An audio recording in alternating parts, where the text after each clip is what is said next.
Audio Jungle.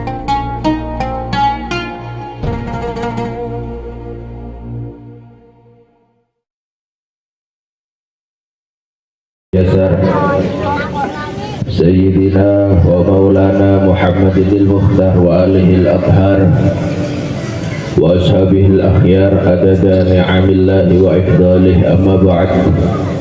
Sa'adat al-burama, para alim ulama, wabil khusus muhasis pengasuh Yayasan Pondok Pesantren Al-Hikmah Kiai Haji Iman Ala bin Hadrami wa zaujati wa ahli yang saya hormati, yang saya muliakan, dan kepada semuanya asyadid wal asyadidat, mudarrisin wa mudarrisat,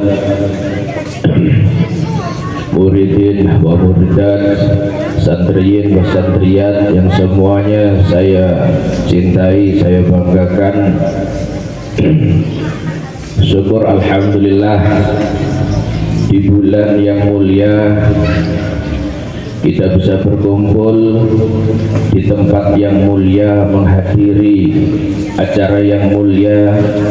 Acara ini menjadi acara yang mulia karena acara ini sedang memperingati maulidnya, lahirnya baginda yang mulia, yaitu Sayyidi Rasul Muhammad sallallahu alaihi wasallam. Salawatuhu wa salamuhu kita aturkan kepada junjungan kita, Nabi yang termulia di antara nabi-nabi yang mulia lainnya. Mudah-mudahan dengan mahabbah kita, dengan salawat kita yang setiap hari kita istiqomahkan untuk beliau, kelak di hari kiamat kita ditempatkan di tempat yang mulia, yaitu surganya Allah. Amin amin Allahumma amin. Adik-adik yang saya cintai serta ibu-ibu, hadirin dan hadirat yang saya muliakan, setiap momen besar, entah itu Isra Mi'raj, entah itu Muharram, entah itu saat ini Rabiul Awal ataupun Maulid, ini saya selalu diuji dengan sesuatu yang sangat besar. Apa ujian yang sangat besar itu? Yaitu ngaji di depannya murid-murid anak mulai RA sampai MA. Itu adalah ujian sangat besar. Saya ngaji di depan bapak-bapak, ibu-ibu kuat 1 jam. Ya memang umumnya 1 jam. Saya ngaji sama santri 8 jam, 6 jam non-stop kuat. Ini terbukti 3 tahun, selama bulan Ramadan 3 tahun ini, setiap tanggal 17 saya ngaji 6 jam dengan santri tanpa jeda, tanpa istirahat, mulai jam 10 sampai jam 4 kuat. Tetapi yang sangat berat bagi saya ini ngaji di depan anak-anak ini, anak-anak pondok, anak-anak sekolahan. Menurut saya ngaji 15 menit jauh lebih berat daripada ngaji 6 jam di depan anak pondok. Tapi malam saya di WA oleh Habib, dimohon mau itu yang memohon ini para dewan guru. Entah itu benar apa enggak, karena Habib sudah bilang seperti itu. Untuk hari ini saya akan fokus kepada yang meminta saya mau itu. Jadi anak-anak untuk saat ini boleh, silakan kalian rame tapi tetap diam tanpa suara, silahkan kalian lari-lari tetapi tetap duduk tenang di tempat, silahkan kalian tidur tetapi jangan merem. Boleh. Untuk saat ini saya akan fokus kepada yang meminta mau itu, yaitu para guru. Tenanan apa ada jadi ya? Tenanan ada. Allah nih. Ini saya ngombe di sini.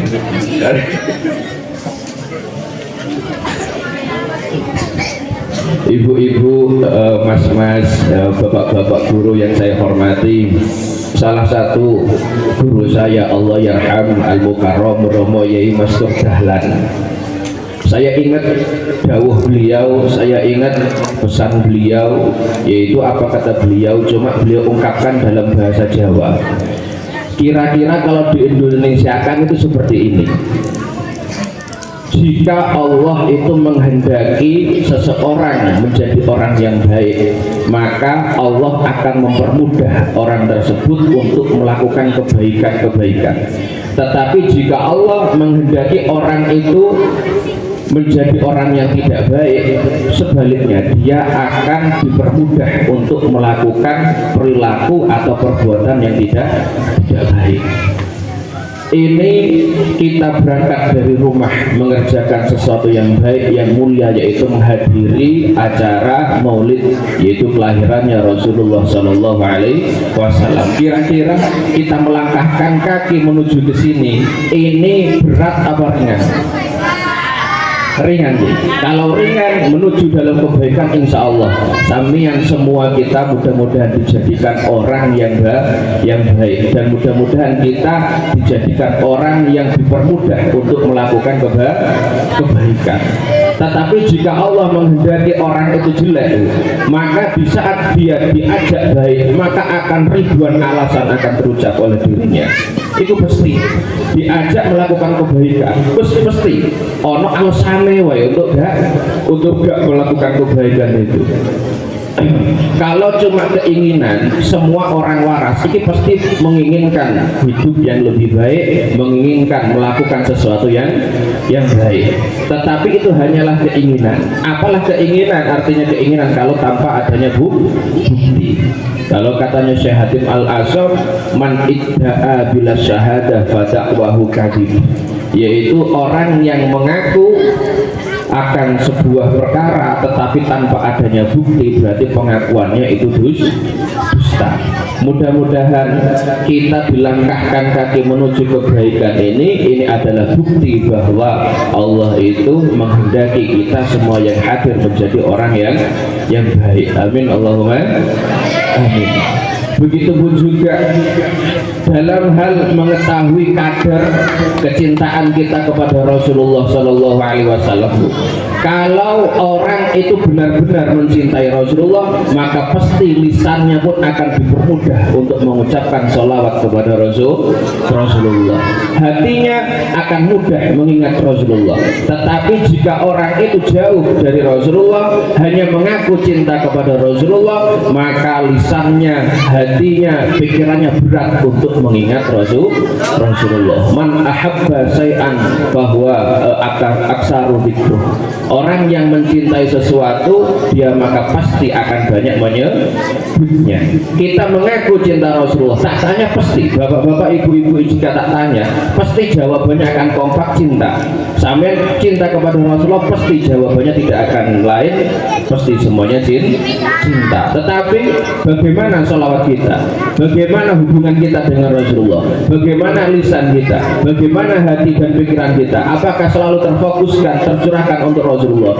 Jika hati kita tidak pernah mengingat Rasulullah, menyebut nama Rasulullah, jika mulut kita susah untuk menyebutkan sholawat kepada Rasulullah, maka dakwah kita, pengakuan kita cinta kepada Rasulullah ini adalah dusta. Ini dusta.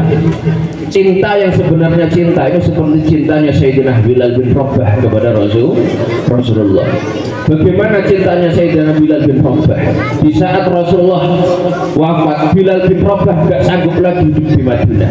Apa kata Bilal? Aku bukan menangisi wafatnya Rasulullah, aku bukan berat atas perginya Rasulullah, tetapi aku gak kuat tinggal di Madinah karena terlalu banyak kenangan-kenangan indah yang aku tinggalkan dengan Rasulullah yang tidak bisa aku ulangi lagi dengan Rasulullah. Makanya Sayyidina Bilal bin Rabah setelah wafatnya Rasulullah, beliau tidak tinggal di Madinah. Akhirnya setelah beberapa tahun Sayyidina Bilal bin Rabah bertemu dengan Rasulullah dalam mimpi. Bertemu Rasulullah, rindu dengan Sayyidina Bilal bin Rabah. Rasulullah menegur Bilal bin Rabah, wahai Bilal, kenapa sampai seperti ini? Kenapa engkau tega meninggalkan aku? Kenapa engkau tidak mempunyai rasa rindu kepadaku? Di saat malam Bilal bin Rabah bertemu dengan Rasulullah berkata seperti itu, langsung Langsung Sayyidina Bilal bin Rabah ini gak mencari bekal, langsung Sayyidina Bilal bin Rabah gak pamit kepada anak istrinya, tetapi langsung keluar dari rumahnya, ambil kudanya, memacu menuju Madinah. Langsung Rasulullah di saat itu Sayyidina Bilal bin Rabah. Ini adalah bukti kecintaan Bilal bin Rabah. Di saat Bilal bin Rabah datang ke makamnya Rasulullah, Bilal di sana hanya menangis. Dan di saat memasuki waktu sholat, Bilal disuruh adzan oleh para sahabat, tetapi Bilal tidak mau. Bahkan disuruh oleh Sayyidina Abu Bakar, yaitu yang memerdekakan beliau, Bilal bin Rabah pun tidak mau.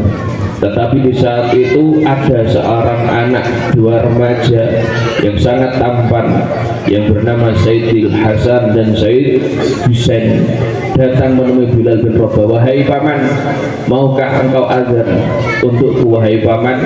Apa jawabannya Bilal bin Rabah? Wahai anak, bagaimana aku bisa menolakmu, yang mana dulu di waktu kecil bibirmu selalu dicium oleh Rasulullah, yang mana dulu di waktu kecil tubuhmu selalu dipeluk oleh Rasulullah. Ini bukan permintaan engkau, tetapi ini adalah permintaan Rasulullah. Jika Rasulullah yang meminta, mana mungkin aku bisa menolak? Akhirnya Bilal bin Rabah adzan untuk yang pertama kalinya setelah Rasulullah wafat. Dan adzan itu adalah adzan yang mengisahkan isak tangis yang sangat besar di Madinah, sehingga di Madinah ini di saat Bilal bin Rabah adzan ini semuanya pecah dengan kisah tangisnya karena menganggap Rasulullah ini hidup lagi. Selain bulan 12 Rabiul Awal ini adalah lahirnya Rasulullah, 12 Rabiul Awal ini juga mengenang wafatnya Kanjeng Nabi. Rasulullah wafat pada tanggal 12 Rabiul Awal. Makanya Rasulullah di saat 12 Rabiul Awal ini pasti selalu berhati-hati. Makanya kalau bapak-bapak, ibu-ibu kalau bisa ulang tahun itu ambil di Hijriah. Kenapa? Karena umur kita itu wafatnya itu gak jauh dari kelahiran kita, yang diambil dari bulan Hijriah. Ini pasti. Kenapa? Yaitu angka kelahiran kita nanti akan menandakan kematian kita. Kalau enggak pas di tanggal wafat, di tanggal lahirnya, maka sebelum atau sesudahnya. Nenek ulang tahun kalau bisa ini pas di Hijriah. Kenapa? Karena siapa tahu itu adalah ulang tahun terakhir kita. Ini adalah sekalian selamatan, Allah mulut. Tapi tak doakan mudah-mudahan itu umur ya Allah. Santai ya, tapi gak mulut iki. Bisa mulai mulut tahun depannya bisa enggak, tapi insya Allah mudah-mudahan semuanya yang hadir diberi umur panjang, di umur barokah. Amin Allahumma amin. Ibu-ibu yang saya hormati, kita kenal sosok Rasulullah, yang kita kenal apanya? Kemuliaannya, apa gantengnya? Rasulullah ini adalah sosok yang tertampan di antara makhluk Gusti Allah. Tetapi kenapa yang terkenal bukan ketampanannya? Justru Nabi yang terkenal dengan ketampanannya siapa? Nabiullah Yusuf. Padahal andaikan diibaratkan seperti bulatan ini di segar tengah, yang separuh ini adalah ketampanannya Rasulullah, yang bulatan setengah tadi dibelah lagi menjadi seperempat ini adalah ketampanan Nabiullah Yusuf, sedangkan seperempat yang lainnya ini hidung seluruh umat manusia. Tetapi kenapa Rasulullah yang terkenal bukan ketampanannya? Kenapa? Karena kemuliaan Rasulullah ini lebih besar daripada ketampanannya. Karena ketampanan Rasulullah nggak mengandung fitnah. Orang perempuan zaman dulu mencintai Rasulullah, maka istrinya, suaminya tidak akan ada cemburu. Kenapa? Karena mencintainya pasti atas dasar kemuliaan. Tetapi kalau ada wanita mencintai Nabi Yusuf, ini semua lelaki-lelaki di sana cemburu. Kenapa? Ketampanan Nabi Yusuf ini mempunyai fitnah. Ini ketampanan Kanjeng Nabi ini sama sekali tidak ada fitnah. Bahkan suami-suami zaman dulu ketika ada istrinya mencintai Rasulullah, maka mereka saling membanggakan istrinya. Kenapa seperti itu? Yaitu karena ketampanan Rasulullah ini mulia, tidak mengandung fitnah. Sampai-sampai ketampanan Rasulullah, Bu. Ini Sayyidina sama Abu Jahal sama Abu Lahab. Ini seumur-umur melihat Rasulullah itu hanya sekali, padahal pamannya seumur-umur melihat Rasulullah sekali, itu pun masih ngintip. Bilal, Abu Jahal sama Abu Lahab melihat Rasulullah ngintip. Kenapa? Karena penasaran. Karena Rasulullah terkenal dengan ketampanannya. Akhirnya suatu ketika, suatu malam, Abu Jahal, Abu Lahab ini ngintip di kamarnya Rasulullah, ingin melihat bagaimana tampannya Rasulullah. Seketika itu juga melihat Rasulullah di lubang kecil, sehingga di saat itu Abu Jahal dan Abu Lahab ini ngendak-ngendak sampai kayak maling itu ketatapan Jokowi. Kenapa? Karena ngendak-ngendak ingin ngerti tampane kanjeng Nabi. Di saat Abu Jahal, Abu Lahab bertatapan dengan Rasulullah, nggak pernah melihat wajah, tetapi melihat ke bawah. Kenapa? Apa kata Abu Jahal, Abu Lahab? Andaikan aku melihat wajahnya Rasulullah, maka pasti di saat itu aku akan beriman kepada Rasulullah. Ini loh salah satu bukti ketampanan Rasulullah. Ini bukan karena sebuah fitnah, tetapi kemuliaan. Ini kita patut bangga menjadi umat kanjeng Nabi, dan kita merayakan Maulid ini hukumnya adalah sebuah kewajiban sebenarnya. Kenapa? Andaikan tidak ada Maulid, maka kita tidak akan pernah mengenal bulan-bulan besar lainnya. Andaikan tidak ada Maulid, kita tidak akan pernah mengenal Idul Fitri. Andaikan tidak ada Maulid, kita tidak ada mengenal Ramadan. Andaikan tidak ada Maulid, kita tidak akan pernah mengenal Isra, Mi'raj dan bulan-bulan besar lainnya. Berarti bulan Maulid adalah titik sentral awal dari kebaikan bulan-bulan lainnya. Seperti Rasulullah adalah titik sentral dari semua alam semesta. Bahkan salah satu bukti Allah mencintai Nabiullah Muhammad, makhluk yang termulia itu siapa? Makhluk yang termulia adalah manusia, makhluk termulia. Sedangkan ibadah termulia itu adalah ibadah apa? Sholat. Lihat, makhluk yang termulia, ibadah yang termulia tidak Allah tulis, tidak Allah ukir kecuali atas dasar nama Muhammad dan Ahmad. Lihat tubuh kita menjadi mulia. Kenapa? Karena tubuh kita mengukir nama Muhammad, yang mana kepala yaitu bulat diberatkan seperti emim, tangan yaitu bengkok diberatkan seperti huruf H, perut bulat diberatkan seperti huruf mim yang kedua, kaki bisa bengkok diberatkan seperti huruf dal, mim ha mim dal dibaca Muhammad. Lihat di dalam kitab Dafa'ikul Akhbar, manusia tidak akan dimasukkan ke dalam neraka kecuali tubuhnya sudah diganti seperti bentuknya anjing ataupun celeng. Jadi tubuh kita, andaikan nanti ditakdirkan kita itu masuk neraka, bukan tubuh ini yang dimasukkan ke dalam neraka, tetapi tubuhnya diganti seperti bentuknya anjing sama celeng. Kenapa? Karena tubuh ini Allah muliakan. Walaqad karramna bani Adam.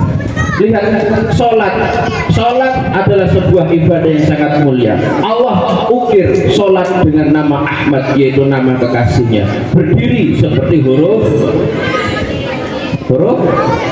alif. Mana ada alif? Alif itu gak bisa bertempat di awal kalimat.